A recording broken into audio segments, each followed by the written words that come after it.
Hello everybody, welcome to High Priestess 7777। कैसे हैं आप सब लोग। मैं आ गई हूँ एक और फ्रेश रीडिंग के साथ और आज की रीडिंग में करने जा रही हूँ हस्बैंड एंड वाइफ रिलेशनशिप पर। आपका आपके स्पाउस के साथ क्या रिलेशनशिप है, आप दोनों की रिलेशनशिप में रहते हुए क्या करंट एनर्जीज़ हैं, एक दूसरे के लिए क्या फीलिंग्स हैं और एक दूसरे के लिए क्या सोचते हैं। ये टाइमलेस, जनरल और कलेक्टिव रीडिंग होगी।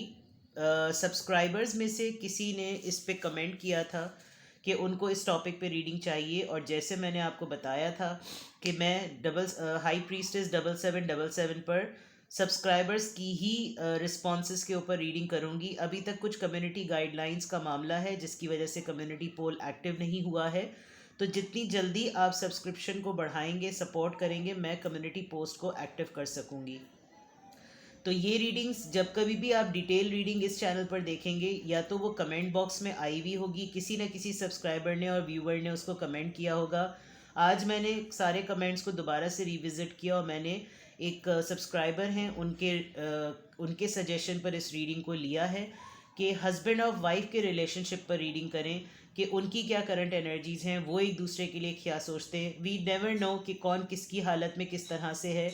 मैं ये जनरल रीडिंग करूँगी, ये आपसे रेजोनेट कर भी सकती है, नहीं भी कर सकती। डेफिनेटली ये उन लोगों के लिए ज़्यादा इंपॉर्टेंट होगी जो लोग मैरिड हैं, और जो लोग मैरिड नहीं हैं, सिंगल्स हैं, वो एक एंटरटेनमेंट पॉइंट ऑफ व्यू से देख सकते हैं। क्योंकि इस चैनल पर हो सकता है अक्सर और बेशतर आपको ऐसी भी रीडिंग्स देखने को मिले जो कि टैग्ड होंगी, यानी कि जैसे ये मैरिड के लिए रीडिंग कर रही हूँ मैं, कुछ इंगेज्ड कपल्स के लिए करूँगी, कुछ सेम जेंडर के लिए। अभी मैंने अपने डिवाइनली गाइडेड 7777 पे वीडियो अपलोड की और मैंने वहाँ पर लिखा भी था, मेंशन किया था वीडियो में रिकॉर्ड करते वक्त कि मैं सेम जेंडर पे रीडिंग करूँगी और अगर आपको नहीं सुननी तो आप मत देखिएगा। लेकिन वहाँ पर किसी ने इमीडिएटली कमेंट कर दिया, प्लीज़ प्लीज़ उस रीडिंग को मत कीजिएगा। आई ऑलरेडी सेड, दुनिया में हर तरह के लोग हैं and you don't need to worry about it. जो लोग हैं उनको भी एक्सेप्ट करना, और उनकी भी, वो भी वही इंसान ही हैं। अब एक डिफरेंट, एक बस बहरहाल मैं इस पर कोई कमेंट नहीं करना चाहती। तो अगर इस तरह से कोई किसी के सजेशन पर रिमार्क पास करेगा तो फिर देखें, फिर बड़ा मसला हो जाएगा, ठीक है ना। तो इस चैनल पर हाई प्रीस्टेस 7777 के ऊपर ज़्यादातर सब्सक्राइबर्स की रिक्वेस्ट पर ही रीडिंग्स अपलोड होंगी, और मेरे लिए तो बहुत आसान है, वरना मैं खुद इंट्यूशंस पर जाती हूँ, मेडिटेट करती हूँ और फिर जो मुझे टॉपिक लगता है मैं बहुत जान लगाकर, आप लोग डिवाइनली गाइडेड 7777 पर देखते हैं, बहुत डिफरेंट टॉपिक्स वहाँ पर होते हैं जिस पे मैं टैरो रीडिंग करती हूँ। छोटा सा मेरा चैनल है, और हाई प्रीस्टेस 7777 पर मैं रीडिंग कर ही सिर्फ अपने व्यूवर्स के लिए रही हूँ जो वो सजेस्ट कर रहे हैं, ठीक है। तो please support, subscribe, like and share high Priestess 7777, और बेल आइकॉन प्रेस कर लीजिए and I need your support. देखते हैं जनाब, हस्बैंड वाइफ रिलेशनशिप में जितने भी लोग हैं इस वक्त जो रीडिंग देख रहे हैं, उनकी करंट सिचुएशन कैसी है। 8 of swords, 6 of swords, justice, okay, queen of pentacles. Honestly speaking, अगर एक बात कहूँ, कड़वी है। यहाँ पर फेमिनिन एनर्जी लीड कर रही हैं। आप फीमेल होते हुए वाइफ रोल में जो लोग भी इस रीडिंग को देख रहे हैं, आप लोग ब्रेड अर्नर हैं अपनी फैमिली का, और आपको एक पॉइंट पर आकर 8 of swords, Libra, Gemini, Aquarius mostly आया है यहाँ पर। यहाँ लिब्रा है, यहाँ लिब्रा, जेमिनी, एक्वेरियस, और यहाँ पर taurus, Virgo, Capricorn. With the passage of time, gradually होते होते होते होते होते आप इस पोजीशन में, एक सेटल्ड, एक स्टेबल पोजीशन में आ तो गए हैं, लेकिन जिस तरीके से आप अपनी फैमिली को लेकर चल रहे हैं, संभाल रहे हैं, ब्रेड अर्नर हैं, तमाम चीज़ें लेकर चल रहे हैं, जो प्रोसेस रहा है उसमें आपको लगता है कि आपने कभी भी ये सोचा नहीं था कि आप इस पोजीशन पे होंगे।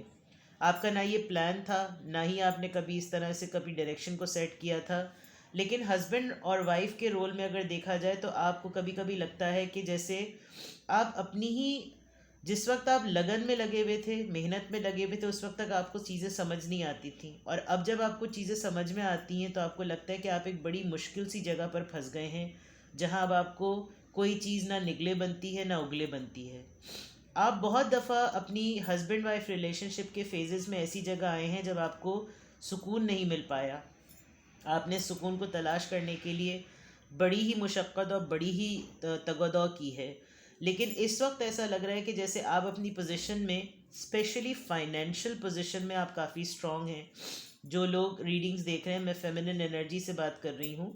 फेमिनिन एनर्जी मेल भी हो सकती है, मेल में भी हो सकती है और फीमेल में भी हो सकती है, बट ख़ातून का रोल मुझे यहाँ पर ज़रा ज़्यादा स्ट्रांग लग रहा है, जैसे उनका इनपुट और उनकी इन्वेस्टमेंट फाइनेंशियली ज़्यादा हो गई है। और ग्रोथ करने में, फैमिली बनाने में, फैमिली को स्टेबल रखने में, उसकी नीड्स और वांट्स पूरी करने में आपने काफ़ी जद्दोजहद की है। अब ऐसा लग रहा है कि आप ज़िंदगी के एक ऐसे फेज़ पर हैं अपनी शादी को लेकर, हस्बैंड या वाइफ दोनों में से कोई एक ऐसे लेकर के जैसे आप इंसाफ चाहते हैं, आप फेयर डीलिंग चाहते हैं। आपको लगता है कि अब मैं जो अपनी फैमिली के लिए कंट्रीब्यूट कर रहा हूँ या कर रही हूँ, मुझे इसमें जस्टिस मिले, मेरे साथ फेयर डीलिंग हो, मुझे जिस वक्त हंसना हो, खुश होना हो, मैं free of spirit, free of freedom के साथ करूँ, मुझे पाबंदी ना हो। मुझे अब सुकून खुद ब खुद मिलना चाहिए। अब मुझे सुकून बनाने की ज़रूरत नहीं है, मुझे अब सुकून क्रिएट करने के लिए एफ़र्ट की ज़रूरत नहीं। अब सुकून मेरा होना चाहिए, अब मेंटल पीस मेरा होना चाहिए। अब आपकी एक डिमांडिंग सी पोजीशन लग रही है। अब आप जो कुछ भी इस वक्त एक क्वीन ऑफ पेंटिकल्स की एनर्जी में स्टेबिलिटी और ग्रोथ के पॉइंट ऑफ व्यू से जो कुछ भी अवेल कर रहे हैं, जो कुछ भी आपको मिल रहा है, वो आपको लगता है कि ये आपकी एक बहुत बड़ी कड़ी मुशक्क़त का नतीजा है। लेकिन जो रिलेशनशिप को अगर देखा जाए तो आपको सेटलमेंट फील नहीं होती, आपको स्टेबिलिटी फील नहीं होती। आप अपनी लाइफ के, अपने रिलेशनशिप के, अपने कपल टर्म्स को लेकर, इस कमिटमेंट को लेकर, इस सिचुएशन को लेकर हर वक्त सुकून की तलाश में रहते हैं। तो आपकी as a husband wife current energy ये आ रही है। लेट्स सी कि आपके हस्बैंड की, मैं इधर पर्टिकुलरली हस्बैंड की थॉट्स चेक करती हूँ। हस्बैंड की थॉट्स क्या हैं? Night of wands, alright, 3 of wands. आपको अपने हस्बैंड की तरफ से, जितने भी लोग ये रीडिंग देख रहे हैं, आपको अपने हस्बैंड की तरफ से बहुत मूड स्विंग्स लगते होंगे। आपको लगता होगा कि इनकी जब मर्ज़ी है तो सब कुछ सही होना चाहिए, और इनकी जब मर्ज़ी नहीं है तो घर में मातम का समा हो। और ये आपकी राय पर, आपकी बातों पर बहुत दफ़ा उन चीज़ों को डिले पर कर देते हैं, जिसमें आपको बहुत ज़्यादा लेट डाउन फील होता होगा, अगर तो जो लोग मिसेस के तौर पर देख रहे हैं अपने हस्बैंड के लिए। और अगर आप हस्बैंड हैं तो डेफिनेटली आपकी वाइफ की एनर्जी। लेकिन अभी मैं वाइफ की थॉट्स अलग निकालूंगी, क्योंकि मुझे तो नहीं पता कि सब्सक्राइबर में से कौन हस्बैंड है और कौन वाइफ है।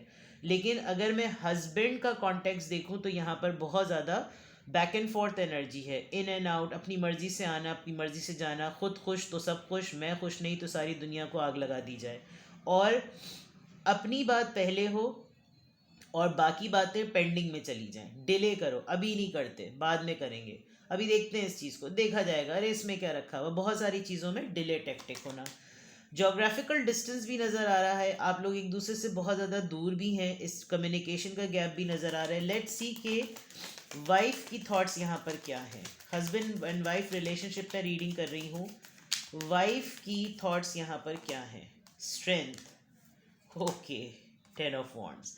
देखिए, मैंने पहली रीडिंग में बोल दिया था, शुरुआत में ही बोल दिया था कि फेमिनिन एनर्जी स्ट्रांग है। और यहाँ पर जिस तरह का रोल एक वाइफ प्ले कर रही है ना इस रीडिंग में, इस रिलेशनशिप में, उस रिलेशनशिप में बहुत हिम्मत का मुजाहरा किया जा रहा है और बहुत स्ट्रांग हैं आप। जो वाइफ हैं उनकी थॉट में यही है कि मुझे कमज़ोर पड़ने की तो इजाज़त ही नहीं है, शायद इसीलिए आप सफोकेटेड भी हो गए हैं। And with the 10 of wands आप एक मल्टीटास्किंग, आप चले थे खाली सफ़र से, आपने स्टार्ट किया था एक बिल्कुल मासूमाना सा सफ़र, होते होते होते होते होते अब आप इतने सारे बैगेज को लेकर चलते हैं रोज़ाना। इसीलिए आप जो जस्टिस डिमांड कर रहे हैं ना, आपको ये लग रहा है कि अब मुझे जस्टिस ढूंढना ना पड़े, अब मुझे जस्टिस मिलना चाहिए, अब मुझे कहना ना पड़े, अब ये चीज़ हो जानी चाहिए, just because you are very strong और आप बहुत ही मल्टी टैलेंटेड हैं। और फेमिनिन एनर्जी, अगर मैं वाइफ की एनर्जी देखूं तो फेमिनिन एनर्जी यहाँ पर स्ट्रॉन्ग है। और फेमिनिन एनर्जी यानी कि वाइफ की जो थॉट्स हैं, उसकी जो माइंड में है, वो स्ट्रेंथ है, वो पावर है, वो डिग्निटी है। And with the 10 of wands, वो जिम्मेदारियाँ जो उसके हिस्से की भी नहीं हैं, उसको भी वो लेकर चल रही है। दैट इज़ वाई वो पावर में है। ठीक है, चलिए जनाब आगे देखते हैं। अब मैं हस्बैंड और वाइफ की रीडिंग ले रही हूँ। अब मैं हस्बैंड की तरफ से उनकी फीलिंग्स निकालती हूँ। हस्बैंड की फीलिंग्स क्या हैं इस रिलेशनशिप को लेकर, हस्बैंड की फीलिंग्स इस रिलेशनशिप को लेकर क्या हैं। ये देख लेते हैं हस्बैंड की फीलिंग्स क्या हैं इस रिलेशनशिप को लेकर। This could be the one. आपके पार्टनर, आपके हस्बैंड इस मामले में तो बिल्कुल कॉन्फिडेंट है कि मेरे पास ये मेरा पार्टनर है, यही है जिसके साथ मुझे रहना है, ज़िंदगी गुजारनी है, इसके अलावा कोई भी नहीं। आगे देखते हैं कि क्या कार्ड आता है। Let go of control issue. लेकिन ये आपके लिए पजेसिव बहुत है, ये आपको कंट्रोल करना चाहते हैं। ये चाहते हैं मैं बोलूँ सुबह तो सुबह, ये बोले शाम तो शाम, जो कि मैंने बता भी दिया था कि मेरी मर्ज़ी के मुताबिक सब कुछ हो।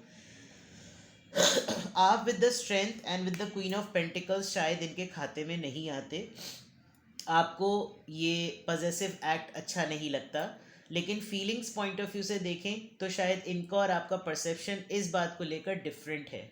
आपके पर्सन फॉर श्योर यानी हस्बैंड जो हैं वो डेफिनेटली इस बात को कहते हैं कि you are the one, nobody else is there, कोई नहीं है और, लेकिन मेरे मुताबिक चलो, ठीक है। नाउ लेट्स सी कि वाइफ की फीलिंग्स क्या हैं। यहाँ पर जो लोग भी रीडिंग देख रहे हैं और अगर वो वाइफ के कैरेक्टर से रिलेट करते हैं अपने आप को, तो वाइफ की फीलिंग्स क्या हैं। Calling your soulmate, well equal है ये बात। आप दुआ करते हैं, दुआएं मांगते हैं, आपको भी इस रिलेशनशिप में अपने अपने हस्बैंड को लेकर कोई आर नहीं है, यानी अगर आप जितनी भी ख़वातीन देख रही हैं, और आप बहुत सारी चीज़ों में जो वाइफ है, यहाँ पर वाइफ का जो रोल है जिसका, वो बहुत सारी चीज़ों में प्रैक्टिकली अगर उसको चीज़ें वो ना विजुलाइज कर पाती हो तो वो अपने इमेजिनेशन में उन तमाम चीज़ों को देख लेती है कि मेरे साथ सब कुछ सेटल चल रहा है, जबकि सेटल चल नहीं रहा है, ठीक है। 3D वर्ल्ड में सब चीज़ें सेटल नहीं चल रही। तो फीलिंग्स में ये है कि ये जो फंसी फंसी सी एनर्जी है, अगर वो चाहे भी कि इस जगह से निकलना तो वो निकल नहीं पाती, बिकॉज इस तरफ की एनर्जी काफ़ी स्ट्रॉन्ग है। Let's see chemistry. ये कहीं ना कहीं वाइफ भी जानती है कि जो केमिस्ट्री ब्लेंडिंग मेरी अपने हस्बैंड के साथ है वो किसी और के साथ नहीं हो सकती। बहुत स्ट्रॉन्ग मैग्नेटिक पुल है। दूसरे क्लैशेस अलग हो सकते हैं, डिस्प्यूट्स अलग हो सकते हैं, लेकिन ये जो फीलिंग्स के पार्ट में अगर मैं हस्बैंड और वाइफ की फीलिंग्स को देखूं तो you people are made for each other. जितना अच्छा ब्लेंड आप दोनों का एक दूसरे को लेकर है, ऐसा कहीं नहीं हो सकता। कुछ ट्रेट इशू ज़रूर हो सकते हैं, पर्सनालिटी इशू ज़रूर हो सकते हैं, लेकिन इधर अगर आपके हस्बैंड को लगता है कि यू आर द वन, उधर आपको लगता है कि you are calling your soulmate, और दो वाइफ की feeling chemistry blending point of view से खातून जो है ना, वो यहाँ पर इस मामले में तो तगड़ी और कॉन्फिडेंट है कि मेरे बंदे को मुझसे बड़ी चाव और लगाव है, केमिस्ट्री से नज़र भी आ रहा है। एंड आई थिंक हस्बैंड ये बात बहुत हद तक इम्पोज और बावर भी करा चुके हैं दैट यू हैव समथिंग, और आप दोनों मिलकर बहुत अच्छा ब्लेंड बनाते भी हैं। पॉइंट ये है कि देर इज़ अ डाउट कि जैसे कोई थर्ड पर्सन बीच में है, और उस थर्ड पर्सन की वजह से, जबकि थर्ड पर्सन ऐसा नहीं है, लेकिन कभी कभी ऐसा लगता है कि हस्बैंड को लगता है कि वो किसी के लेंस से हस्बैंड को देख रही हैं, और वाइफ को लगता है कि हस्बैंड किसी के लेंस से मुझको देख रहे हैं, जबकि ऐसा नहीं है। You just need to slowly gradually एक दूसरे को रिवील करके अंडरस्टैंड करने की बात है। जितना ज़्यादा एक दूसरे को 3D वर्ल्ड में प्रैक्टिसेस करते हुए देखेंगे, उतना ज़्यादा एक दूसरे को बेटर वे में जानेंगे। मुझे ऐसा लग रहा है कि जैसे ये एक मिडवे में शादी का रिश्ता है, यानी इस शादी को कोई 20 साल भी ना हो गए और इस शादी को कोई 1 साल भी ना हुआ। ये जिन लोगों की मैं रीडिंग देख रही हूँ वो मिडवे ईयर्स में है, कि जहाँ पर इंसान कुछ सालों बाद ये रियलाइज़ करने लगता है कि क्या ये शादी सही है, क्या ये शादी सही नहीं है, क्या मेरे मियाँ का मिजाज ऐसा है या मेरी बीवी का मिजाज ऐसा है, उसकी सोच मुझसे मुख्तलिफ है या मुझसे मिलती है, मोहब्बत है या नहीं है, मोहब्बत में फ़र्क क्यों आ रहा है। बहुत सारी चीज़ें मिक्सअप हो रही हैं। तो यहाँ पर अगर मैं देखूँ तो डेफिनेटली हस्बैंड और वाइफ के रिलेशनशिप को लेकर एनर्जी बिल्कुल क्लियर है। फेमिनिन एनर्जी तगड़ी है। हस्बैंड की थॉट्स डिफरेंट हैं, वाइफ की थॉट्स में जिम्मेदारियां हैं, फीलिंग्स में पजेसिवनेस है, इधर केमिस्ट्री है। तो बस ये वो वाली बात हो गई कि काड़ा मुझे भाई नहीं और काड़े बिना मुझे चैन आए नहीं। तो ये आप लोगों की रीडिंग है। अब मैं आप लोगों के लिए एडवाइस देख लेती हूँ कि अगर ये सिचुएशन आपको लगती है इस तरह से कि हाँ, हस्बैंड और वाइफ की रीडिंग में इतनी चीज़ें जो हैं वो सही हैं और ये रीडिंग मुझसे मिल रही है जो लोग मैरिड हैं, तो फिर आपको क्या करना चाहिए। लेट्स सी कि आपके लिए क्या एडवाइस आती है। आप हस्बैंड हो या आप वाइफ हो, अगर आपने इसको एक लवर पर्सपेक्टिव से भी देखा है तो ये इट्स योर चॉइस, लेकिन मैंने हस्बैंड और वाइफ को ही माइंड में रख के रीडिंग की है। लेट्स सी, देखते हैं जनाब। सेक्सुअल फ्रीडम, ऑलराइट, अच्छा, बाउंड्रीज, रीपेरेंटिंग योरसेल्फ। मुझे लग रहा है जेनेटिकली आप दोनों के दरमियान इंटीमेसी का गैप है, और इंटीमेसी का गैप ये कि सेक्सुअल एक्टिविटीज़, क्यों देखें भैया हस्बैंड और वाइफ की रीडिंग है तो ये बोल्ड एडवाइस पे भी एंड हो सकती है, ठीक है। सेक्सुअल फ्रीडम एक मोनोटनस और रोबोटिक रूटीन है आप लोगों का, मशीनरी रूटीन आप समझ लीजिए। You people are not free to make love and to feel love, ठीक है। आपके हस्बैंड या आपकी वाइफ आपसे कंप्लेन करते होंगे कि आप बहुत कोल्ड और रूड हो गए हैं, so you need to in terms of advice, आपके अंदर ये जेनेटिकली आया है। क्योंकि मुझे नहीं पता कि ये हस्बैंड को जाकर एडवाइस जा रही है या वाइफ को जा रही है, मैं जनरल देख रही हूँ कि आप लोगों के जो पेरेंट्स थे या हैं उनमें भी ये इश्यूज आए हैं, जिसकी वजह से एक मोमेंट आया होगा और उस टाइम पर आप शायद दुनिया में आने वाले होंगे, तो आपने ये ट्रेट जीन्स में से जेनेटिकली इनहेरिट किया है। तो आपके लिए एडवाइस ये है कि आप कोशिश करें कि आप उसी वक्त इस तरह की किसी एक्टिविटी को करें जिस वक्त आपका पूरा भरपूर तरीके से दिल लग रहा हो।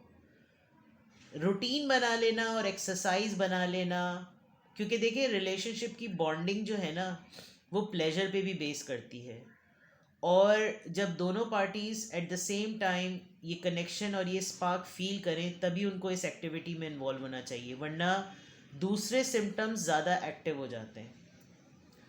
कहीं पर दोनों पार्टनर्स में से किसी एक ने अपने ऊपर ना अल्लाह माफ़ करे इस चीज़ को हराम करार दे दिया विद द बाउंड्रीज़, और you need to find out, आप जो भी हो हस्बैंड हो या वाइफ हो, आप दोनों के दरमियान ये गैप क्यों बढ़ रहा है।